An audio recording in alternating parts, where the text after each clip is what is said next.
ओम शांति। 22 मई 2025 के ईश्वरीय महावाक्य। पहले सुनते हैं आज की मुरली से होमवर्क। बाबा ने कहा, तुम इन आँखों से जो कुछ देखते हो यह सब पुरानी दुनिया की सामग्री है, यह समाप्त होनी है। इसलिए इस दुख धाम को बुद्धि से भूल जाओ। अपने ऊपर अटेंशन का पूरा पूरा पहरा देना है। माया से अपनी संभाल करनी है। याद का सच्चा सच्चा चार्ट रखना है। माता पिता को फॉलो कर दिल तखत नशीन बनना है। दिन रात सर्विस में तत्पर रहना है। और अब सुनते हैं महावाक्यों को विस्तार से। मुरली का सार। मीठे बच्चे, तुम इन आँखों से जो कुछ देखते हो यह सब पुरानी दुनिया की सामग्री है, यह समाप्त होनी है। इसलिए इस दुख धाम को बुद्धि से भूल जाओ। प्रश्न, मनुष्यों ने बाप पर कौन सा दोष लगाया है, लेकिन वह दोष किसी का भी नहीं है। उत्तर, इतना बड़ा जो विनाश होता है मनुष्य समझते हैं भगवान ही कराता है। दुख भी वह देता, सुख भी वह देता। ये बहुत बड़ा दोष लगा दिया है। बाप कहते, बच्चे मैं सदा सुख देता हूँ, मैं किसी को दुख नहीं दे सकता। अगर मैं विनाश कराऊं तो सारा पाप मेरे पर आ जाए। वह तो सब ड्रामा अनुसार होता है, मैं नहीं कराता हूँ। गीत रात के राही। ओम शांति। बच्चों को सिखलाने के लिए कई गीत बड़े अच्छे हैं। गीत का अर्थ करने से वाणी खुल जाएगी। बच्चों की बुद्धि में तो है कि हम सभी दिन की यात्रा पर हैं। रात की यात्रा पूरी होती है। भक्ति मार्ग है ही रात की यात्रा। अंधियारे में धक्का खाना होता है। आधा कल्प रात की यात्रा कर उतरते आए हो। अभी आए हो दिन की यात्रा पर। यह यात्रा एक ही बारी करते हो। तुम जानते हो, याद की यात्रा से हम तमो प्रधान से सतो प्रधान बन फिर सतो प्रधान सत्युग के मालिक बनते हैं। सतो प्रधान बनने से सत्युग के मालिक तमो प्रधान बनने से कलयुग के मालिक बनते हैं। उनको कहा जाता है स्वर्ग, इनको कहा जाता है नर्क। अब तुम बच्चे बाप को याद करते हो। बाप से सुख ही मिलता है। जो और कुछ बोल नहीं सकते हैं वह सिर्फ यह याद रखें, शांति धाम है हम आत्माओं का घर, सुख धाम है स्वर्ग की बादशाही, और अभी यह है दुख धाम रावण राज्य। अब बाप कहते हैं इस दुख धाम को भूल जाओ। बल यहाँ रहते हो, परंतु बुद्धि में यह रहे कि इन आँखों से जो कुछ देखते हैं वह सब रावण राज्य है। इन शरीरों को देखते हैं, यह भी सारी पुरानी दुनिया की सामग्री है। यह सारी सामग्री इस यज्ञ में स्वाहा होनी है। वह पतित ब्राह्मण लोग यज्ञ रचते हैं तो उनमें जौ तिल आदि सामग्री स्वाहा करते हैं। यहाँ तो विनाश होना है। ऊंचते ऊंच है बाप, पीछे है ब्रह्मा और विष्णु। शंकर का इतना कोई पार्ट है नहीं। विनाश तो होना ही है। बाप तो विनाश उनसे कराते हैं जिस पर कोई पाप ना लगे। अगर कहीं भगवान विनाश कराता है तो उस पर दोष आ जाए। इसलिए सब ड्रामा में नोंद है। यह बेहद का ड्रामा है जिसको कोई जानते नहीं है। रचता और रचना को कोई नहीं जानते। ना जानने कारण निधन के बन पड़े हैं। कोई धनी है नहीं। कोई घर में बाप नहीं होता है और आपस में लड़ते हैं तो कहते हैं तुम्हारा कोई धनी नहीं है क्या। अभी तो करोड़ों मनुष्य हैं, इनका कोई धनी धोनी नहीं है। नेशन नेशन में लड़ते रहते हैं। एक ही घर में बच्चे बाप के साथ, पुरुष स्त्री के साथ लड़ते रहते हैं। दुख धाम में है ही अशांति। ऐसे नहीं कहेंगे भगवान बाप कोई दुख रचते हैं। मनुष्य समझते हैं दुख सुख बाप ही देते हैं, परंतु बाप कभी दुख दे ना सके। उनको कहा ही जाता है सुखदाता, तो फिर दुख कैसे देंगे। बाप तो कहते हैं हम तुमको बहुत सुखी बनाते हैं। एक तो अपने को आत्मा समझो। आत्मा है अविनाशी, शरीर है विनाशी। हम आत्माओं के रहने का स्थान परम धाम है, जिसको शांति धाम भी कहा जाता है। यह अक्षर ठीक है। स्वर्ग को परम धाम नहीं कहेंगे, परम माना परे ते परे। स्वर्ग तो यहाँ ही होता है, मूल वतन है परे ते परे, जहाँ हम आत्माएं रहती हैं। सुख दुख का पार्ट तुम यहाँ बजाते हो। यह जो कहते हैं फलाना स्वर्ग पधारा, यह है बिल्कुल रॉन्ग। स्वर्ग तो यहाँ है नहीं, अभी तो है कलयुग। इस समय तुम हो संगम युगी, बाकी सब हैं कलयुगी। एक ही घर में बाप कलयुगी तो बच्चा संगम युगी, स्त्री संगम युगी, पुरुष कलयुगी। कितना फर्क हो जाता है। स्त्री ज्ञान लेती, पुरुष ज्ञान नहीं लेते तो एक दो को साथ नहीं देते। घर में खिटखिट हो जाती है, स्त्री फूल बन जाती है, वह कांटे का कांटा रह जाता। एक ही घर में बच्चा जानता है हम संगमयुगी पुरुषोत्तम पवित्र देवता बन रहे हैं, लेकिन बाप कहते शादी बर्बादी कर नरकवासी बनो। अब रूहानी बाप कहते हैं बच्चे पवित्र बनो। अभी की पवित्रता 21 जन्म चलेगी। ये रावण राज्य ही खलास हो जाना है। जिससे दुश्मनी होती है तो उनका एफिजी जलाते हैं ना, जैसे रावण को जलाते हैं। तो दुश्मन से कितनी घृणा होनी चाहिए, परंतु ये किसको मालूम नहीं कि रावण कौन है। बहुत ही खर्चा करते हैं, मनुष्य को जलाने के लिए इतना खर्चा नहीं करते। स्वर्ग में तो ऐसी कोई बात नहीं होती, वहाँ तो बिजली में रखा और ख़त्म। वहाँ यह ख्याल नहीं रहता कि उनकी मिट्टी काम में आए।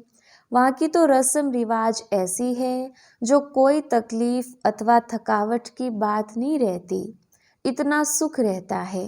तो अब बाप समझाते हैं मामेकम याद करने का पुरुषार्थ करो। यह याद करने की ही युद्ध है। बाप बच्चों को समझाते रहते हैं मीठे बच्चे, अपने ऊपर अटेंशन का पहरा देते रहो। माया कहाँ नाक कान काट ना जाए, क्योंकि दुश्मन है ना। तुम बाप को याद करते हो और माया तूफान में उड़ा देती है। इसलिए बाबा कहते हैं हर एक को सारे दिन का चार्ट लिखना चाहिए कि कितना बाप को याद किया, कहाँ मन भागा। डायरी में नोट करो कितना समय बाप को याद किया। अपनी जांच करनी चाहिए तो माया भी देखेगी यह तो अच्छा बहादुर है, अपने पर अच्छा अटेंशन रखते हैं। पूरा पहरा रखना है। अभी तुम बच्चों को बाप आकर परिचय देते हैं, कहते हैं भल घर बार संभालो, सिर्फ बाप को याद करो। यह कोई उन सन्यासियों मुआफिक नहीं है। वह भीख पर चलते हैं, फिर भी कर्म तो करना पड़ता है ना। तुम उनको भी कह सकते हो कि तुम हठयोगी हो, राजयोग सिखलाने वाला एक ही भगवान है। अभी तुम बच्चे संगम पर हो, इस संगम युग को ही याद करना पड़े। हम अभी संगम युग पर सर्वोत्तम देवता बनते हैं। हम उत्तम पुरुष अर्थात पूज्य देवता थे, अब कनिष्ठ बन पड़े हैं, कोई काम के नहीं रहे हैं। अब हम क्या बनते हैं? मनुष्य जिस समय बैरिस्ट्री आदि पढ़ते हैं उस समय मर्तबा नहीं मिलता। इम्तिहान पास किया, मर्तबे की टोपी मिली, जाकर गवर्नमेंट की सर्विस में लगेंगे। अभी तुम जानते हो हमको ऊंचते ऊंच भगवान पढ़ाते हैं तो जरूर ऊंचते ऊंच पद भी देंगे। यह एम ऑब्जेक्ट है। अब आप कहते हैं मामेकम याद करो। मैं जो हूँ जैसा हूँ सो समझा दिया है। आत्माओं का बाप मैं बिंदी हूँ, मेरे में सारा ज्ञान है।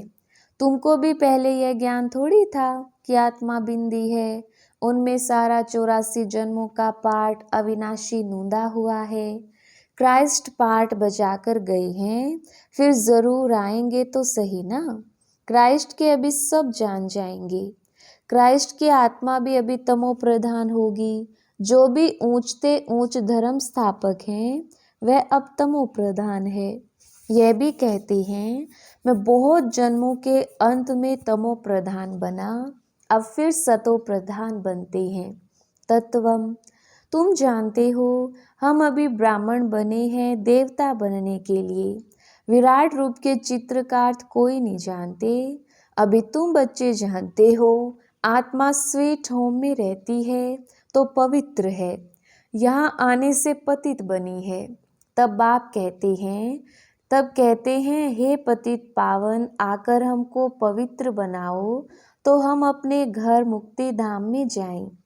यह भी पॉइंट धारण करने के लिए है। मनुष्य नहीं जानते मुक्ति जीवन मुक्ति किसको कहा जाता है।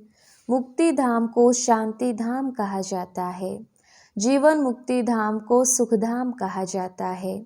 यहाँ है दुख का बंधन, जीवन मुक्ति को सुख का संबंध कहेंगे। अब दुख का बंधन दूर हो जाएगा। हम पुरुषार्थ करते हैं ऊंच पद पाने के लिए, तो यह नशा होना चाहिए। हम अभी श्रीमत पर अपना राज्य भाग्य स्थापन कर रहे हैं। जगत अम्बा नंबर 1 में जाती है, हम भी उनको फॉलो करेंगे। जो बच्चे अभी माता पिता के दिल पर चढ़ते हैं वही भविष्य में तखत नशीन बनेंगे। दिल पर वह चढ़ते जो दिन रात सर्विस में बिजी हैं।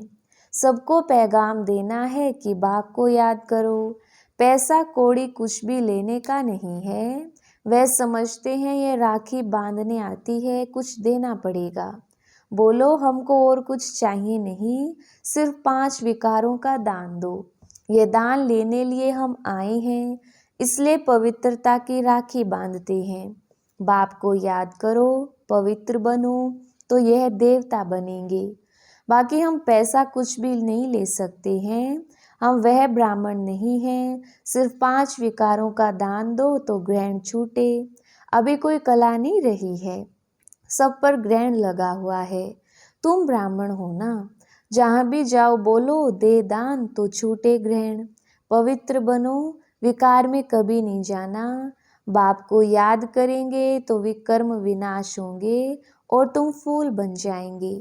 तुम ही फूल थे, फिर कांटे बने हो। 84 जन्म लेते लेते गिरते ही आए हो। अब वारिस जाना है वापिस घर। बाबा ने डायरेक्शन दिया है इन द्वारा। वह है ऊंचते ऊंच भगवान, उनको शरीर नहीं है। अच्छा, ब्रह्मा विष्णु शंकर को शरीर है? तुम कहेंगे हाँ सूक्ष्म शरीर है, परंतु वह मनुष्यों की सृष्टि तो नहीं है।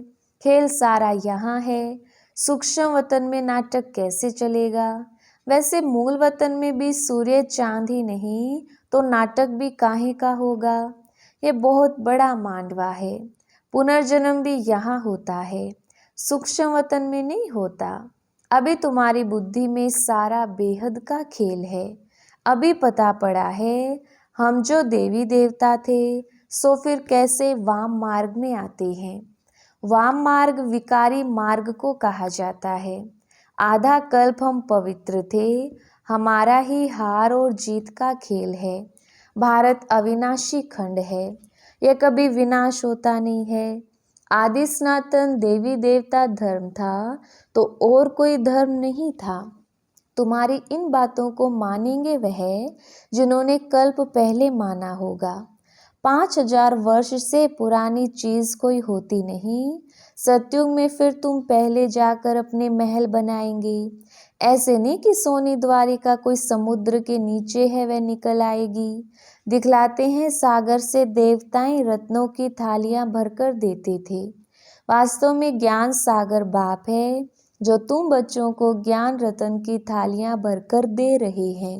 दिखाते हैं शंकर ने पार्वती को कथा सुनाई, ज्ञान रत्नों से झोली भरी। शंकर के लिए कहते भांग धतूरा पीता था, फिर उनके आगे जाकर कहते थे झोली भर दो, हमको धन दो। तो देखो शंकर की भी गलानी कर दी है। सबसे जास्ती गलानी करते हैं हमारी। यह भी खेल है जो फिर भी होगा। इस नाटक को कोई जानते नहीं।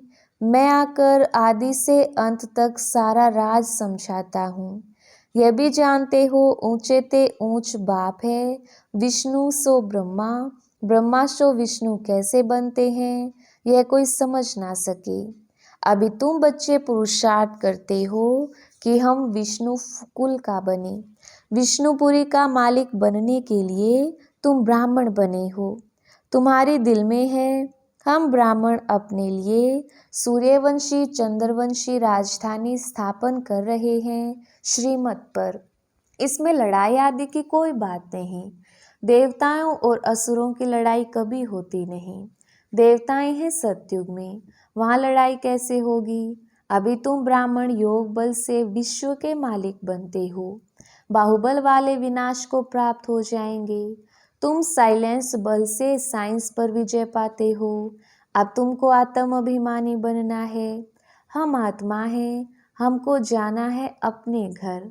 आत्माएं तीखी हैं। अभी एरोप्लेन ऐसा निकाला है जो 1 घंटे में कहाँ से कहाँ चला जाता है। अब आत्मा तो उनसे भी तीखी है। चपटी में आत्मा कहाँ की कहाँ जाकर जन्म लेती है। कोई विलायत में भी जाकर जन्म लेते हैं। आत्मा सबसे तीखा रॉकेट है। इसमें मशीनरी आदि की कोई बात नहीं। शरीर छोड़ा और यह भागा। अब तुम बच्चों की बुद्धि में है हमको घर जाना है। पतित आत्मा तो जा ना सके, तुम पावन बनकर ही जाएंगे। बाकी तो सब सजाएं खाकर जाएंगे। सजाएं तो बहुत मिलती हैं, वहाँ तो गर्भ महल में आराम से रहते हैं। बच्चों ने साक्षात्कार किया है कृष्ण का जन्म कैसे होता है। कोई गंध की बात नहीं, एकदम जैसे रोशनी हो जाती है। अभी तुम वैकुंठ के मालिक बनते हो तो ऐसा पुरुषार्थ करना चाहिए। शुद्ध पवित्र खान पान होना चाहिए। दाल भात सबसे अच्छा है। ऋषिकेश में सन्यासी एक खिड़की से लेकर चले जाते। हाँ, कोई कैसे होते हैं। अच्छा, मीठे मीठे सिकिलदे बच्चों प्रति माता पिता बाप दादा का याद प्यार और गुड मॉर्निंग। रूहानी बाप की रूहानी बच्चों को नमस्ते। हम रूहानी बच्चों की रूहानी बाप दादा को याद प्यार गुड मॉर्निंग और नमस्ते जी। धारणा के लिए मुख्य सार। पहला पॉइंट, अपने ऊपर अटेंशन का पूरा पहरा देना है। माया से अपनी संभाल करनी है। याद का सच्चा चार्ट रखना है। दूसरा पॉइंट, माता पिता को फॉलो कर दिल तखत नशीन बनना है। दिन रात सर्विस पर तत्पर रहना है। सबको पैगाम देना है कि बाप को याद करो, 5 विकारों का दान दो तो ग्रहण छूटे। वरदान, सेंस और इसेंस के बैलेंस द्वारा अपनेपन को स्वाहा करने वाले विश्व परिवर्तक भव। विस्तार, सेंस अर्थात ज्ञान की पॉइंट्स, समझ और इसेंस अर्थात सर्वशक्ति स्वरूप, स्मृति और समर्थ स्वरूप। इन दोनों का बैलेंस हो तो अपनापन व पुरानापन स्वाहा हो जाएगा। हर सेकंड, हर संकल्प, हर बोल और हर कर्म विश्व परिवर्तन की सेवा प्रति स्वाहा होने से विश्व परिवर्तक स्वतः बन जाएंगे। जो अपनी देह की स्मृति सहित स्वाहा हो जाते हैं, उनके श्रेष्ठ वाइब्रेशन द्वारा वायुमंडल का परिवर्तन सहज होता है। स्लोगन, प्राप्तियों को याद करो तो दुख व परेशानी की बातें भूल जाएंगी। अव्यक्त इशारे, रूहानी रॉयल्टी और प्योरिटी की पर्सनालिटी धारण करो। श्रेष्ठ कर्मों का फाउंडेशन है पवित्रता, लेकिन पवित्रता सिर्फ ब्रह्मचर्य नहीं, यह भी श्रेष्ठ है, लेकिन मनसा संकल्प में भी। अगर कोई आत्मा के प्रति विशेष लगाव व झुकाव हो गया, किसी आत्मा की विशेषता पर प्रभावित हो गए या उसके प्रति नेगेटिव संकल्प चले, ऐसे बोल व शब्द निकले जो मर्यादा पूर्वक नहीं हैं, तो उसको भी पवित्रता नहीं कहेंगे। अच्छा, ओम शांति।